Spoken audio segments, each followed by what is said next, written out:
Good evening and welcome to tonight's Finding Answers. So we are here basically speaking about how we can find answers to the tough challenges that life brings. Well, if there is one thing we can speak about life, it is that it isn't easy. And a lot of unpredictable things happen. Maybe you have probably felt that you have had more than your fair share of problems, and it seems that everything keeps going wrong for you, that you always seem to get the wrong end of the stick because you see others trying things and working in, someone who succeeded in business, the other one succeeded in their education, the other one is doing well in this area. But when it comes to you, it seems that for some reason beyond what you can understand or explain, things just keep getting wrong and going wrong for you. So how can faith help us deal with that? Actually, it can bring answers.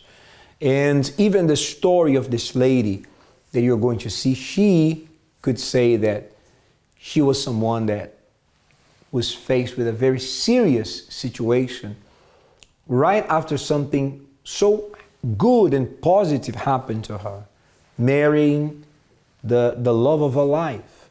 But right after the wedding, right after, when they were still enjoying the first days together, terrible news come and a terrible blow, to their personal life, to their relationship. But they really found answers through faith. So let's see the story of Desiree, and we'll come back speaking more on how faith can help you who is watching us tonight.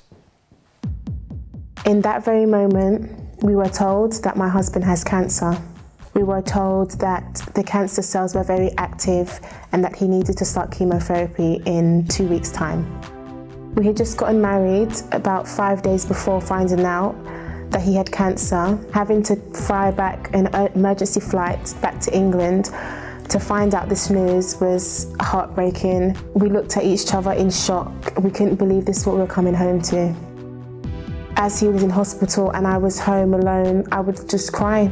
I would cry, not being able to control how I felt. Although at the same time I'm trying to be strong as a wife, but seeing your husband in pain in the hospital bed, with you not being able to do anything, with the doctor saying this is it, we need to do chemo, and then in the future look to operate and remove the tumour, which means he'd be off work for about 2 years, and he won't be able to walk, he won't be able to speak properly, he won't be able to move the side of his face where the tumour was. I was in the church and I decided to turn the situation around by using my faith. We started doing purposes, I started praying, I started using my faith and changing my mindset, not thinking that this will happen in a negative way, but something positive will come out of this, that this situation can change. The day that he went to go and sign the papers for the chemotherapy, he was told that he no longer has to do the chemotherapy because the cancer cells have stopped. And when he told me this, I was in so much shock and so happy that God had really answered and changed and began to change the situation around. Now my husband is cancer-free. We are so happy. I love him so much, more than even before. And I can see that so many other things, positive things are going to be happening for both of us because our faith, using our faith, has never let us down.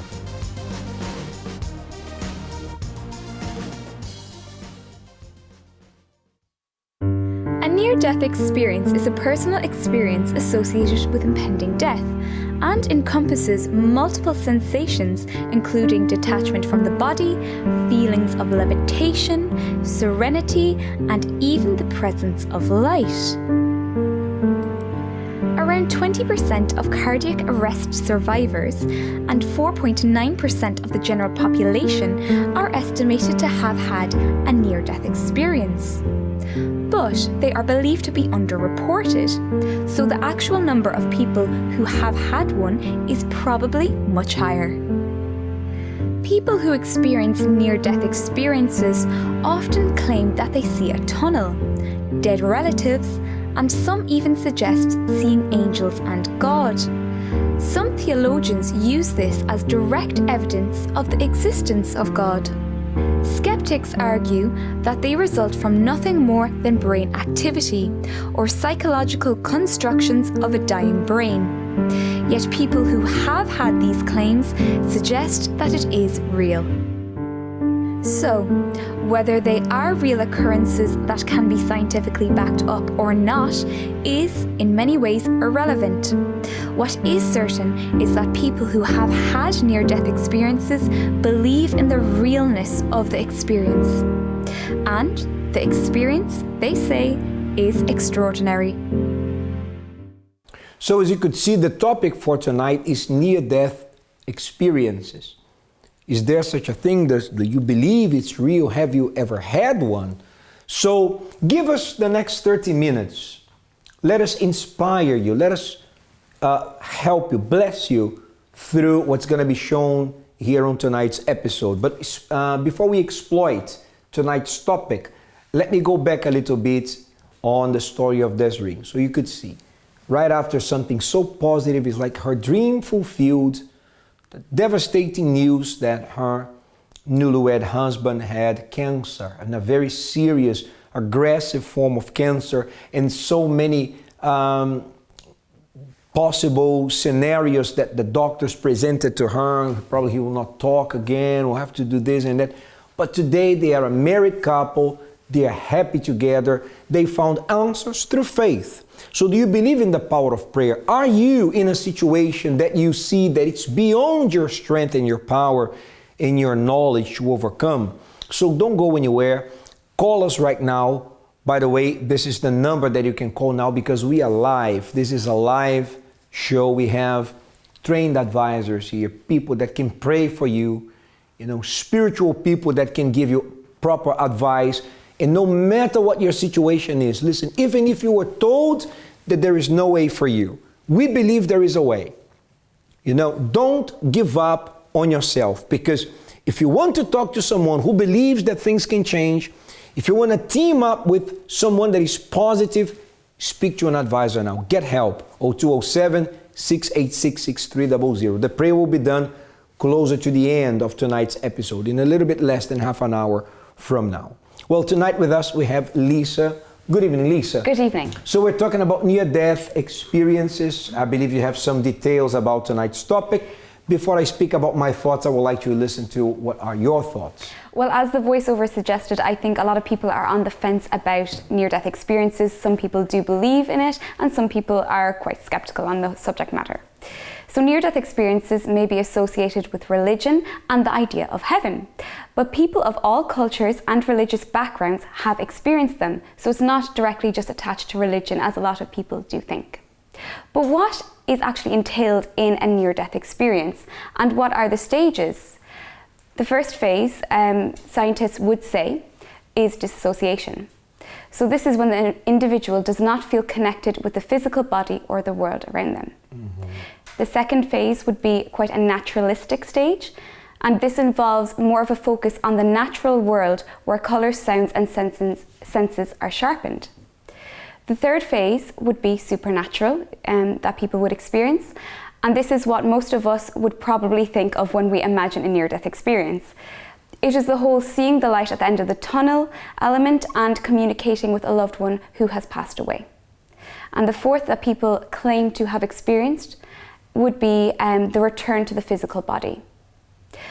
I also think a near-death experience doesn't have to be, these four stages.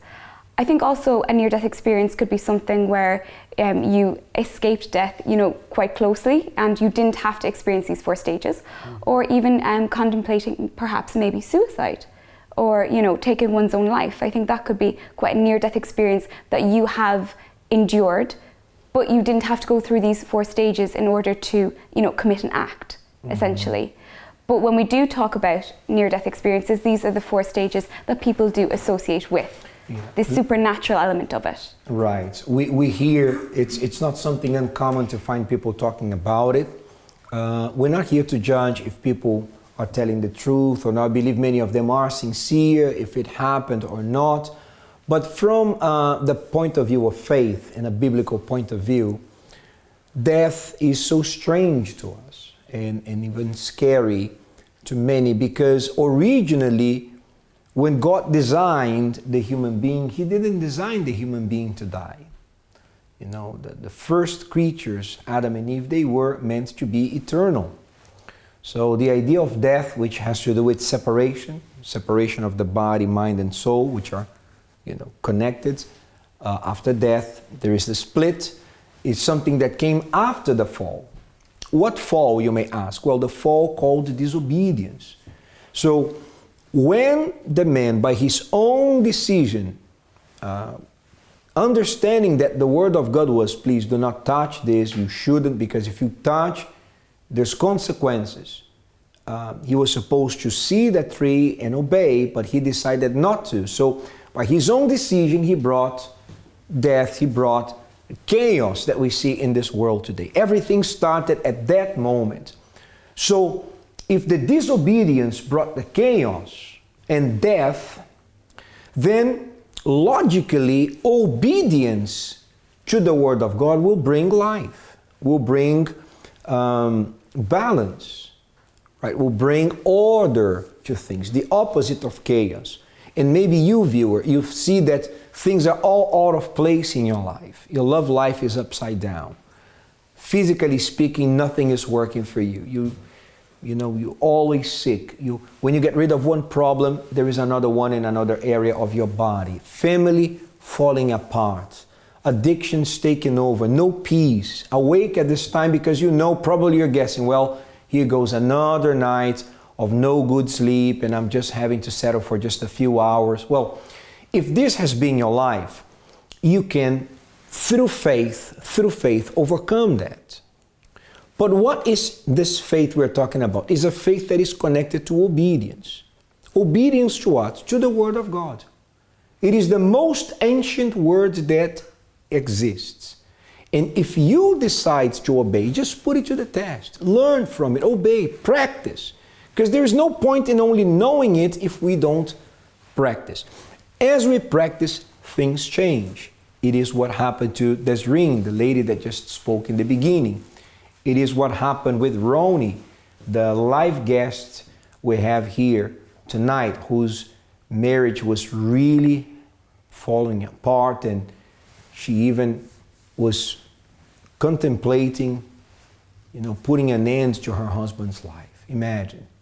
We see that happening in the news. Many people all over the world. She was contemplating that, but something happened that made everything be twisted around and put her life on a positive track. She's happily married today. How it happened and what happened, you're going to find out in the next segment. But Lisa, the people that want to call us now or write to us an email or find us on all the social media, could you give them the contact details, please? Yes, so please do not hesitate in contacting us. You can call us on 020-768-66300. That's 020-768-66300. You can also send us a prayer request at help@findinganswers.tv. That's help@findinganswers.tv.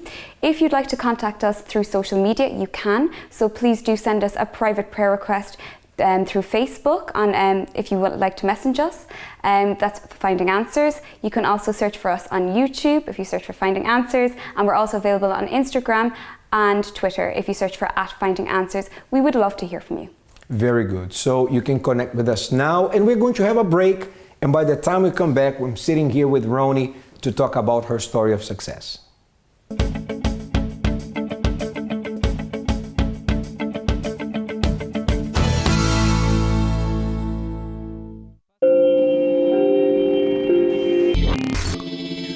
Hi everyone, I'm James. And I am Helena. Join us here every Saturday at 3 p.m. for Love Talk. The show that teaches you how to love intelligently. On my channel, Sky 203. See you there. Love Talk on my channel, Sky 203. Every Saturday, 3 p.m. Do the maths. Changing your life is not as simple as changing your hairstyle, your shirt, or rearranging the furniture in your living room. You're talking about years of deep-rooted habits, behaviours and problems that are not going to change overnight. Many may say, think positively, but the trouble with that is that you can't do or change anything with just thoughts.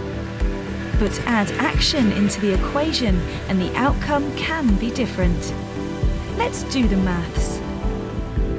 Positive thinking plus action equals a change. Whatever it is, if the change is significant, if it's worthwhile, then it will have to take time, effort, and homework from you.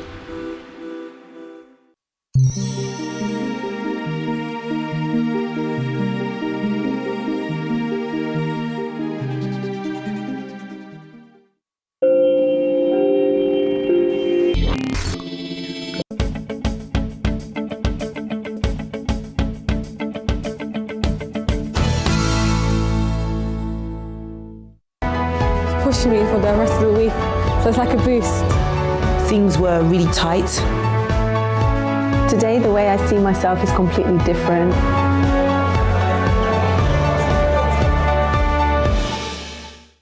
Welcome back to Finding Answers, and tonight we're talking about near-death experiences.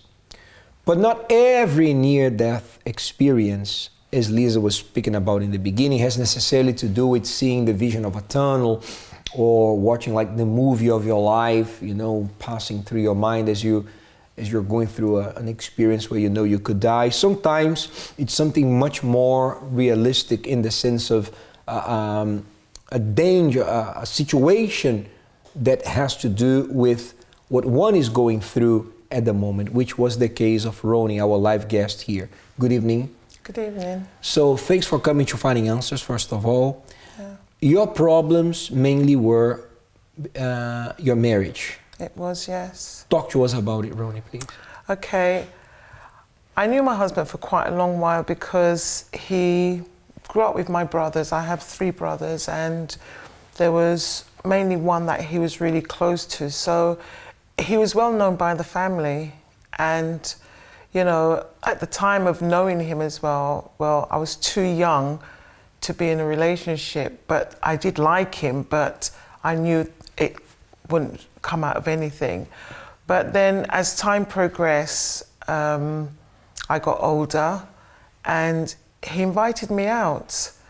And to be honest, I was a bit skeptic. Reason being because in my family, one of my sisters, her marriage was totally destroyed. And seeing what she was going through, I always vowed that I would never marry. And when my husband now had asked me to go out with him, it was wonderful. I mean, we'd go to the pictures, we'd go to have a meal. And, you know, he was just someone that I never thought I would really find, but so when did things take a turn for the worse? What happened was, he asked me to marry him and I accepted, because one of the things that he said to me was that he would like our marriage to be like how my parents were, because they had a really good marriage. Mm-hmm. So I believed everything that he had said. So when he asked me to marry him, I said, okay. And we got married and it was a lovely wedding. I mean, we had like 350 people at our wedding. You know, my sister came over from the States. It was just something that I never could imagine, because to think, here I was saying that I would never marry, because seeing one of my siblings who was going through a really traumatic situation in her marriage, I didn't want that for myself. So I thought I'd rather stay on my own. But he promised me everything. So it started as a dream, but it became a nightmare. Total nightmare. I want to go to the point where the nightmare began. Okay, we were married now, and it wasn't even, I don't even think it was a month. And obviously he did drink before, but then things just started to progress even worse. He started drinking more. Mm-hmm. When I'd approach him about the situation, you know, he'd become very volatile verbally, and you know, he'd call me all names, and you know, he'd always say to me, oh, you're just a nag. And I said, okay. But then it just got so bad I just really could not take it anymore, because one, it was having an effect on me, and two, it was having an effect on the children. What was happening? Like bad to what point? To what extent was the drinking problem affecting you? The drinking, when I found out that he was even taking money from the children, and he said he would give it back to them, that was a trigger for me as well. When he would force me to do things that I didn't want to do, that was another trigger. So it was just a catalogue of things that was building up, building up, building up. And I remember there was a point, it came where he was there in the living room, he was there on the sofa, well, on the armchair actually, because he'd always sit in this particular armchair and he'd have his can at the side, and he was there and he was slumped in the armchair. And I remember going into the kitchen because I looked at him and I just really hated him. I mean, it was so bad, I could actually taste the hatred that I had inside of me for him. It was so bad, I would even spit because I just could not get rid of this really bad taste. And I never thought, because I've never hated someone the way I really hated him, because now I was just looking at this person, because now I didn't look at him as my husband. I looked at him, this person asked me to marry him. He promised me the world, to put it in a nutshell, and he lied. And because he lied, I just felt this was it. And I remember going into the kitchen and I came back into the living room, and while he was there slumped on the chair and I was looking at him, the hatred was even getting worse. And then I decided, that's it, I'm going to get rid of him. You know, I'm going to just do away with him once and for all. But then something came into my head and said, you can kill him, but then how are you going to get rid of the body? Because where we were living at the time, we lived in a block of flats. We were on the second floor, there was no lifts, and I thought, oh my gosh. So you were seriously contemplating doing it? Yeah. So he was having a near-death experience and he did not even know? He didn't even know. My goodness. He didn't even know. His life was at risk at that time. Yeah. How long did you put up with that? How long did it take from the beginning till it festered to the point where you were thinking about it? I can't even believe that I did this, but it was almost 18 years. 18 years? Yeah. Seeing the drinking problem, all the issues. The disruption that he caused in the family, you know. We didn't really have money because I wasn't working. He was the one who was working. That was the irony of it all as well, because, you know, he would say, you know, I don't have a drink problem. If I'm an alcoholic, they don't work, but I work. Look at me, I work.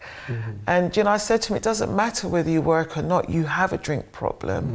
But every time I'd say to him about the drink problem, the verbal then started to become physical, because I remember there was even, it was a Sunday afternoon, and my mother had gone out and my other siblings, they were out, and I remember my mum, she had taken the two boys with her. So it was just the two of us in the house.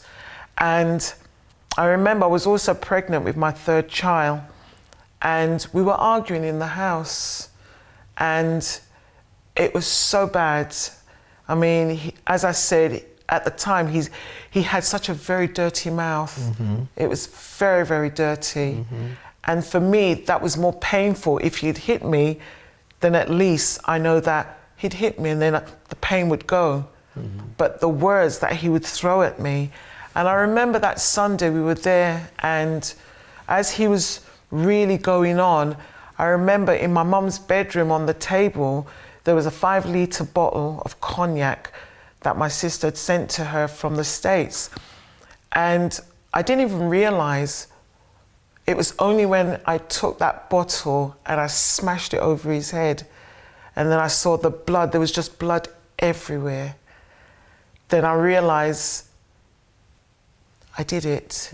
But the thing is, I had no remorse, because now, even when I saw the blood gushing from him, and, you know, he was saying to me, like, you know, you see what you've done, you see what you've done. And, you know, I told him if he came nearer to me, then I'd do it again. Yeah, so of course there was the very big issue with his drinking and the way he was treating you, but also it woke up inside of you something also very ugly, right? Which was this way of, you know, it was manifesting this anger. It was as if I was how can you put it? I was a Jekyll. Mm-hmm. At any given moment you could... And then as I became more of this Jekyll, the more I became more violent towards him. Yeah. And as I was getting violent, now I didn't really care because, you know, I hated him so much. As I said, I never hated anyone as much as I thought I would hate him. So we want to make a quick stop here just to show, we have the story of your husband, Keith. Okay. Keith Samuel on video here. Let's play his side of the story. I started drinking from an early age, going out with friends, because when we was younger, like coming from the West Indies, our parents used to tell us this is the way to be a man, drink. So I got into that culture by drinking, you know what I mean? When we go to parties, I would be drinking. When I go to outings, I would be drinking. I would drink like Special Brew, Super Tenants, whiskey, vodka. Me, myself, I didn't think it was a problem. I didn't think I had an alcoholic problem. And my wife used to tell me that I was an addict, I had a problem. So in that, we used to have fights. Yeah, I took the wedding ring, chucked them out the window. I would not eat my dinner. The turning point for me was someone invite my wife to the church, her sister, and my wife started coming to the church. She made a special prayer for me, like every time I had a drink, I would have this bitter taste in my mouth. And one night was in bed, so I had a tenants, and I said to her, like, you know, I was drinking this tenants, and it was really bitter, it really had a bitter taste. And she said to me, that's a sacrifice she was making for me. So I said, all right then, I'll go and have another one to see. And I went, and it tasted the same, you know. And from then, I stopped drinking, and I noticed that difference with me and my wife was getting on better, you know what I mean? We actually stopped the fighting, we actually had a better relationship together. And in my workplace, there was a chap in there, he said to me he noticed the difference, because where I was arguing before and getting into fights, I don't do that anymore. I still had this problem of getting into argument with people, but when I came to the church, I asked God to take this out of me, and used my faith, and this is what happened.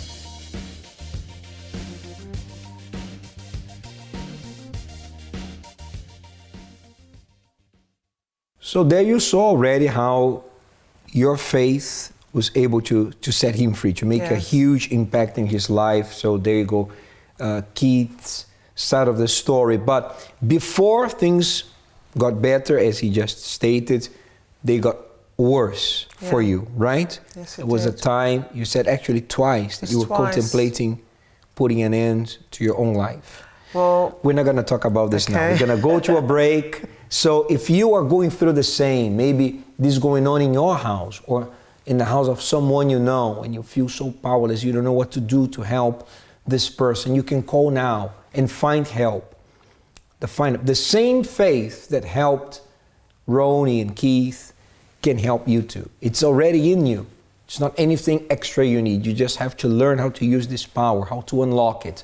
0207-686-6300. You can call now. Wherever you are, if this is hitting a nerve, if this is, striking a chord with you, give us a call. Let one of the advisors help you tonight. We will be right back.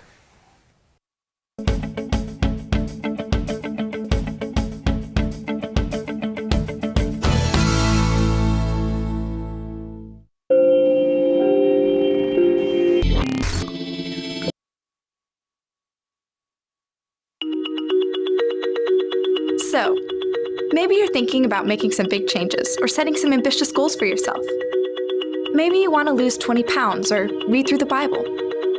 Maybe you want to run a marathon or repair a broken relationship. Whatever your big goal is, the temptation is to expect to go straight from here to here, or from here to here. The reality is, there are a lot of small steps between big decisions and big results. Challenges and obstacles await. At some point, you might even want to quit. But stand firm. Don't be disappointed with slow progress. Don't be overwhelmed by the destination. Rather, focus on what you can do today. Skip dessert. Read a chapter. Go for a run. Make a phone call. The more difficult the journey, the more rewarding the destination. And it can all start today with just one small step.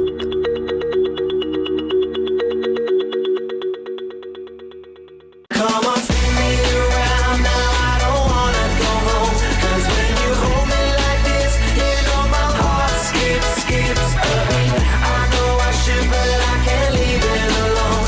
And when you hold me like this, that's when my heart skips a beat. You gotta love this, man.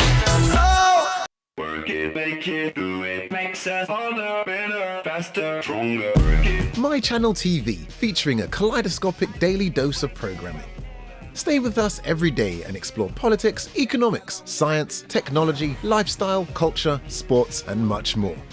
We're here to amuse you, to keep you updated, and to keep you company. We're My Channel, your channel on Sky 203.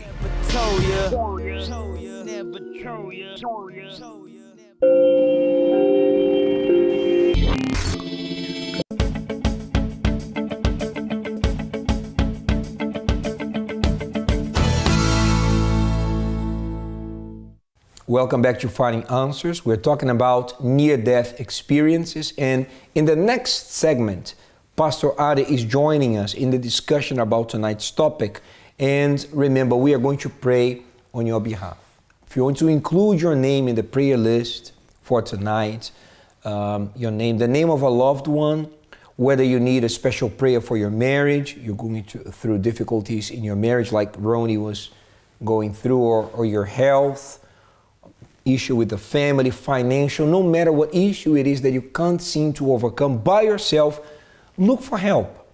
You know, help can be just one phone call away. Alternatively, write to us. Have you had near-death experience? Is this something that you would like to talk about? So you can call us, you can send us an email, help@findinganswers.tv. So Ronie, back to the story. You were about to tell us what led you to think about suicide twice. The first time was, I was actually pregnant with my third child. And I remember, again, we had another argument. You know, to be honest, the argument sometimes was really petty because one, when he'd come home, I'd always make sure that his dinner was always ready. And then when he'd come home, he'd probably pick at it and then it ends up in the bin. So we had this really big argument, and it even continued because often when we had an argument, it always escalate to the next day. And I remember we were both going to work that morning, and we were still arguing on the way to work.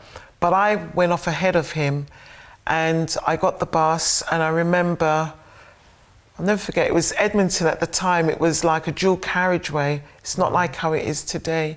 And I remember as I was walking, you know, I was just saying to myself, you know, I've had enough, you know. At this point now, I was just thinking of myself. I wasn't even thinking about the child I was carrying. I wasn't thinking about my two boys at the time. I was just thinking about myself. Selfish, I guess some people would say. And looking at it now, yes, it was a selfish thought, but that's how I felt at that point. The pain was too it was much too to deep. bear, né? It was very deep. But you ended up not doing it, thank God. Well, the only reason why it didn't happen was because I did act it out. It was only because as I was walking in the road, someone blew their horn. Because now, it was like my mind had just gone completely blank. And it was when this person blew the horn, and then, you know, he was shouting and asking if I was crazy, you know. Mm-hmm. And it was as if I just woke up. Mm-hmm. And then I thought to myself, yeah, I am crazy because I'm married to this man who deceived me, you know? And that didn't happen. And the second time? And then the second time, I remember we were now living in the flat, And what had happened was we had a really massive fight the night before. And come leading up to the morning, he now wanted to impose himself upon me. And I just wouldn't let that happen because all I could smell was the alcohol, everything. And what I did, I got the children ready for school that morning, took them to school, came back. When I came back, he hadn't gone to work. He stayed home. Then he'd use the excuse to say that I was the one that allowed him not to go to work. And then it just started from there again. And I just remembered that was it. I'm going to end it. And at this point, I had a car then. And I remember going downstairs into the car, left him in the house, and he was just shouting and everything. I got into the car and I was driving and I was really, really tearful. The tears were just coming down in buckets. I couldn't even see through the tears. And then I remember as I was driving, I could see a wall. And as I'm looking at this wall, there was like some cultivation going on. So it was totally dead, this road. And I was driving down this road, and as I'm driving down, I can see the wall, but yet I couldn't get near to this wall. Each time I'm driving close, it was as if this wall was just getting further and further away. And I couldn't understand why this was happening. And then for some reason, I was just a fraction away from hitting this wall, but for some reason, I braked. But it's not because I wanted to brake, because I really wanted to end it, because I just felt enough was enough. So anyone listening to your story, Ronie, will say, well, this probably must have ended either in death or divorce. But curiously, it doesn't end in neither of these predicaments. Neither. What was the turning point? The turning point was one of my siblings, my sister, she told me about this church that she was attending, and she was telling me all the things, people whose life were restored. Not because she was talking about me in the sense of what I was going through in my marriage, because for me, they looked at the situation with my marriage that it was really good. They didn't look at my husband as someone who was causing a lot of problems in the marriage. But she was just talking about, your finances, if you've got any sickness, go to this church and they can help you. But to be honest, I didn't take heed of it at all. I just dismissed it because I thought nothing or no one can help me.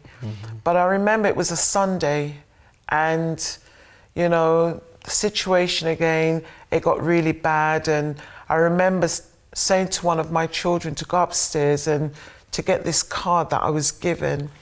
And I remember calling out, speaking, and, the person that was on the other end who was speaking to me, it was like words of comfort. And he invited me to come to the church.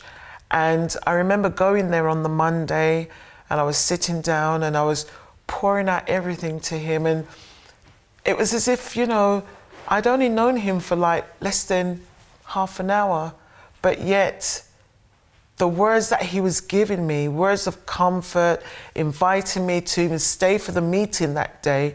And I remember I stayed for the meeting that evening. So from that moment on, that was the beginning that was going to lead to something that was now positive in my life. Because now I started going from Monday to Sunday, from Sunday to Monday. I was going every day. Because now I just had this word peace. Of faith, right? Yes. The words of encouragement.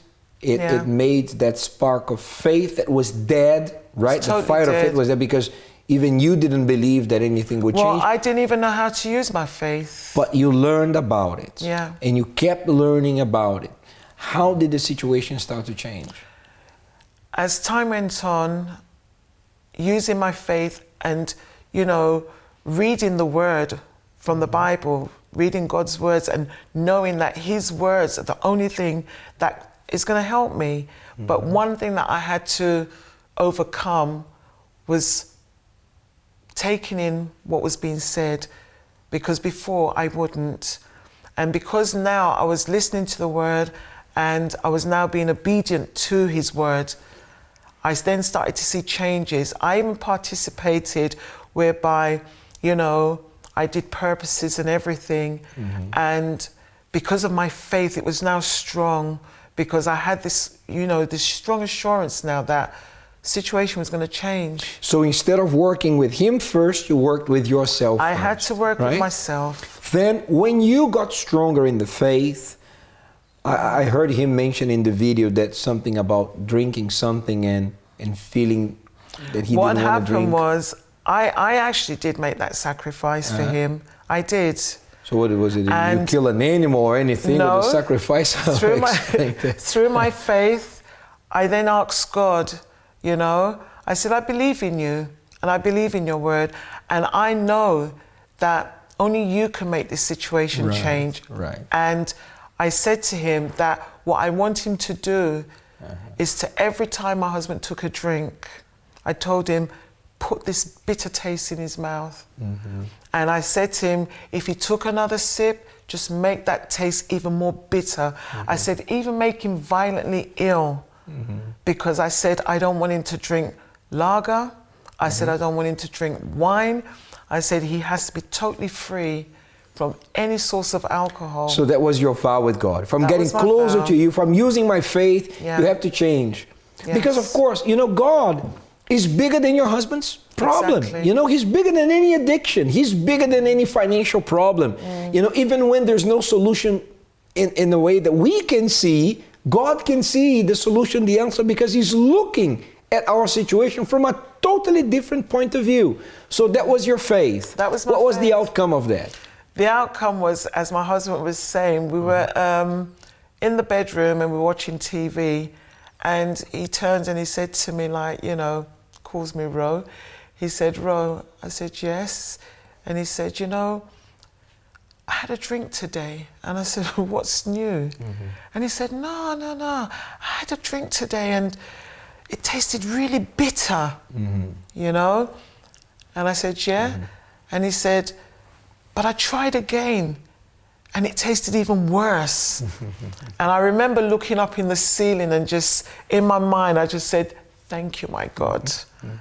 And then there was a process, a period where I did actually say to him that I made this vow for him. And I remember him saying to me, I want to see how powerful your God is. And now I knew how to keep my mouth shut, because before I never knew how to keep my mouth shut. I'd always retaliate back.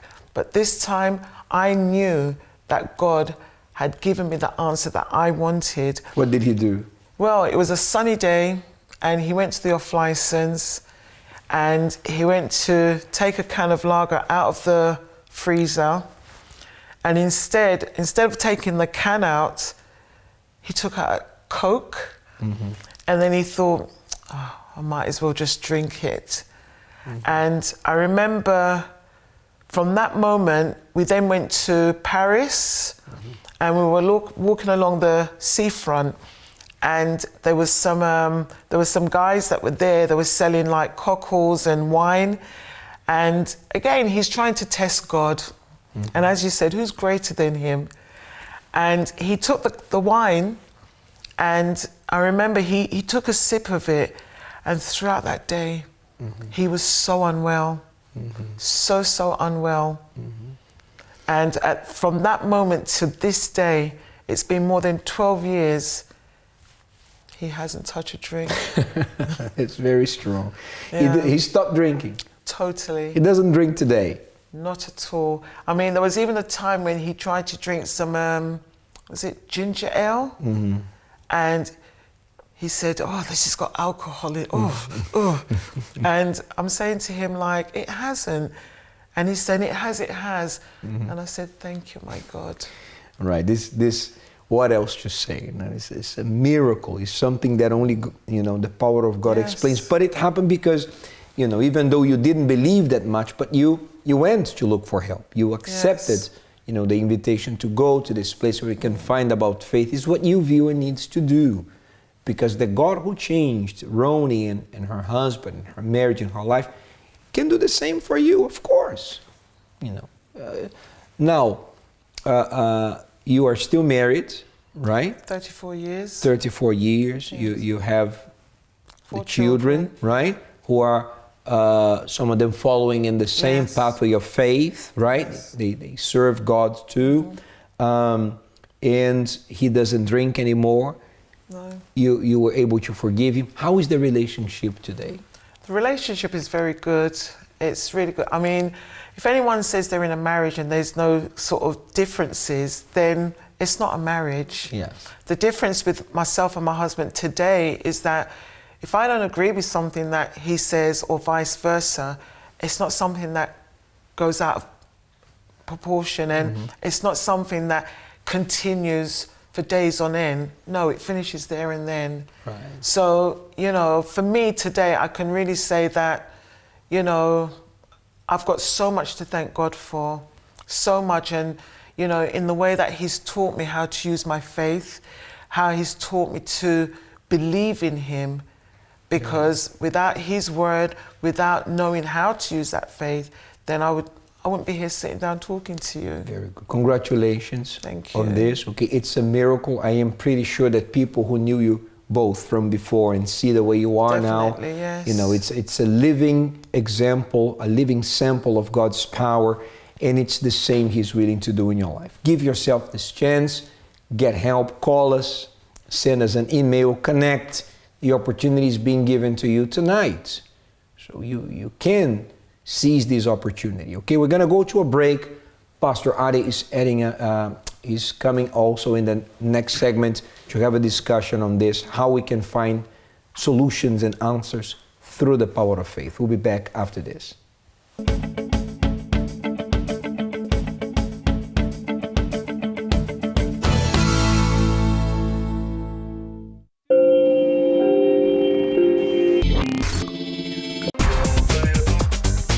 DKW, a different kind of woman. So I want to find out if you might have dyslexia. My memory's not too good today.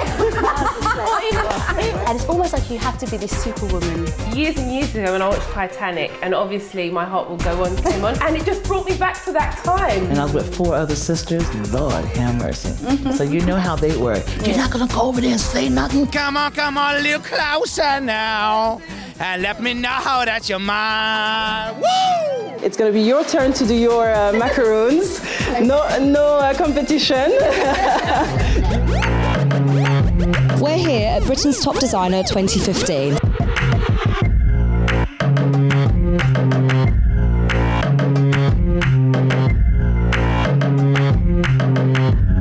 This is DKW. Thank you for joining us, and we'll see you next week.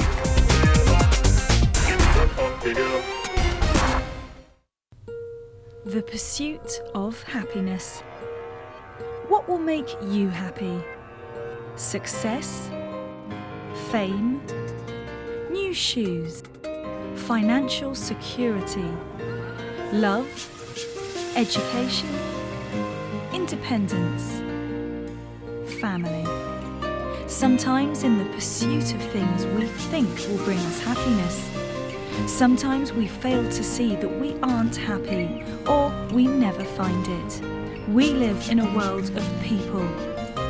Rather than pursue things to make you happy, what if we all worked to make each other happy? Wouldn't we all be happier?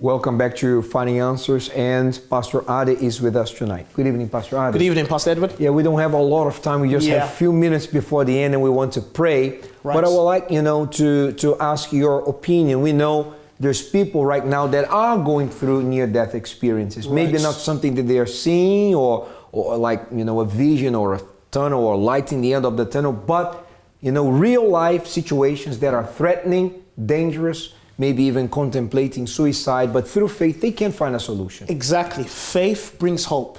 I was listening to the testimony here and it's very inspiring.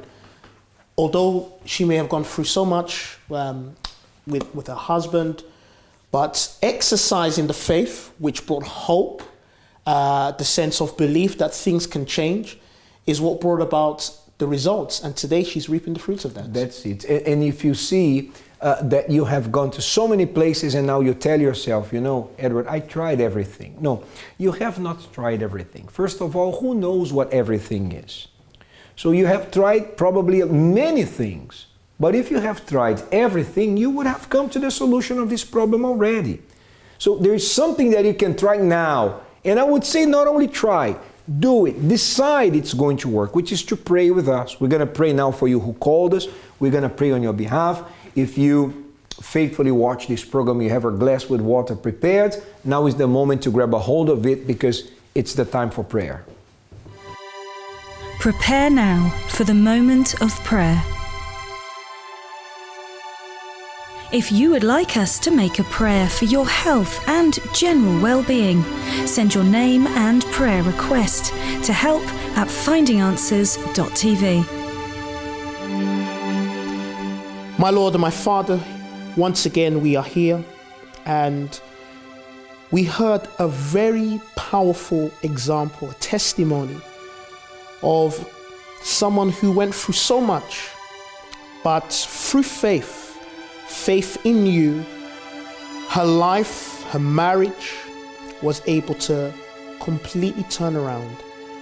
And I believe that's what you want to do to this person right now who is listening, who has heard everything here tonight. Work inside of this person. Maybe right now this person feels as there is no hope because of the pressure of life, the hardships, the difficulties that surrounds this person. But we believe that through the power of faith in your name, this person can experience a new life. Take away right now all the anxieties, all the negativity, whatever may be working from within this person. Remove it right now through the power of faith. Take it away and give this person the sense of hope that all can be well for your glory. We bless this person. We are certain that it wasn't in vain that this person watched this program today. Something good came out of it. So as they continue to live their daily life, may they also see the results of their faith. We bless this water, and we are certain that this water is the water of life. When this person drinks, whatever was wrong, remove it from their lives once and for all. In the name of Jesus Christ. And all who agree with this prayer by faith, you can agree with us by saying amen and amen. You can drink of the water there where you are.